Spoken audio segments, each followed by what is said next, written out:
राम राम जी। मुझे आप लोगों से बहुत ज़रूरी बात करनी है क्योंकि मैं 2 दिन से बहुत ज़्यादा परेशान हूँ क्योंकि कंटिन्यू मेरे पास डीएम आ रहे हैं कि ये जो लखनऊ वाला इंसिडेंट हुआ इसमें मैंने कुछ बोला क्यों नहीं, एक्शन क्यों नहीं लिया, थप्पड़ क्यों नहीं मारा। और कुछ लोग मुझे ही गलत समझ रहे हैं, कुछ मीम्स पे लिख रहे हैं कि ये तो हंस रही थी, मज़े ले रही थी। कि पब्लिक में कोई मुझे ऐसे टच करके जाएगा उसमें मुझे खुशी होगी, मुझे मज़े आएंगे। सारी बात ये थी कि जब इनका सॉन्ग के लिए मेरे पास कॉल आया तो मैंने सारी चीज़ें क्लियर कर ली थी कि इसमें ऐसा वैसा कॉस्ट्यूम तो नहीं है, कोई डबल मीनिंग लाइन तो नहीं है और इसमें ऐसा वैसा सीन तो नहीं है। और मैं शूट पर गई, शूट पे सब कुछ नॉर्मल था, मुझे कोई प्रॉब्लम नहीं हुई। जब इन्होंने मुझे लखनऊ के इवेंट के लिए बोला तो मैंने हाँ बोल दिया क्योंकि मुझे शूट पर भी कोई प्रॉब्लम नहीं हुई थी।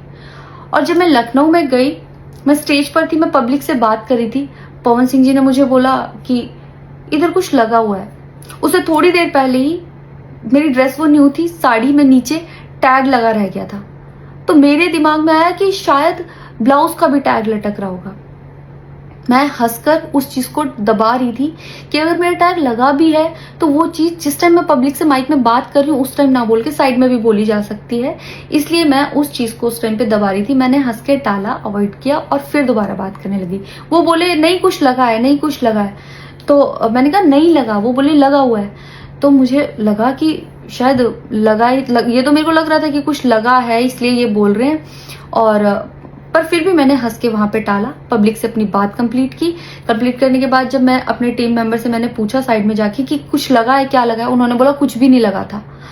जब मैंने देखा मेरे सच में कुछ नहीं लगा था, तब मुझे बहुत ज्यादा बुरा लगा, गुस्सा आया और रोना भी आया। लेकिन मुझे ये नहीं समझ आया कि मैं अब क्या करूं यहाँ पर, क्योंकि जहां मैं गई थी लखनऊ में, पवन सिंह जी खुद भी वहीं के रहने वाले हैं, उसी जगह पर इवेंट था। जितना वो क्राउड था वो सारा उनका फैन बेस था। उनको भगवान बोल रहे थे और भक्त बोल बोल के उनके पैरों में गिर रहे थे।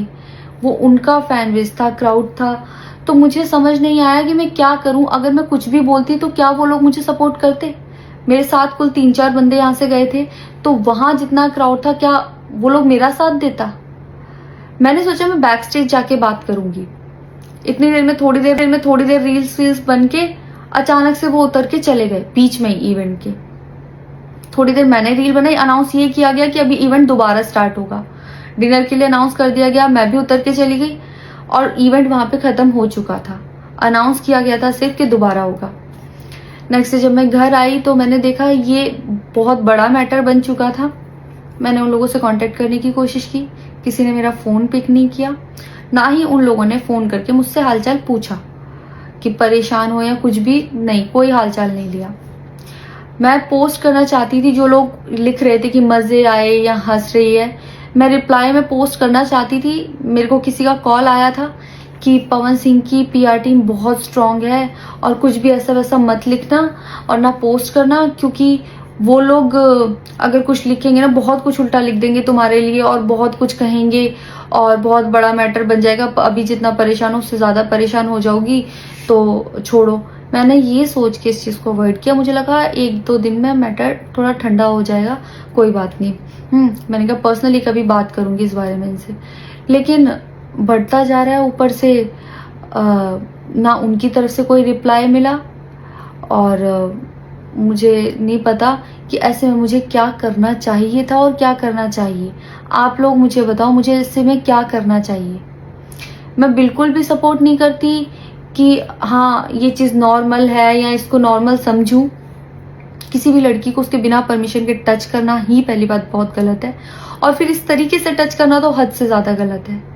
यही सेम चीज अगर हरियाणा में हुई होती ना तो मुझे जवाब देने की जरूरत नहीं पड़ती, यहाँ की पब्लिक अपने आप जवाब दे देती, यहाँ की ऑडियंस फुल सपोर्ट करती और जवाब देती। लेकिन मैं उनकी जगह पर थी, वो यहाँ पे नहीं थे। इससे मुझे ये लेसन मिला है कि मैं भोजपुरी इंडस्ट्री में अब काम नहीं करूंगी।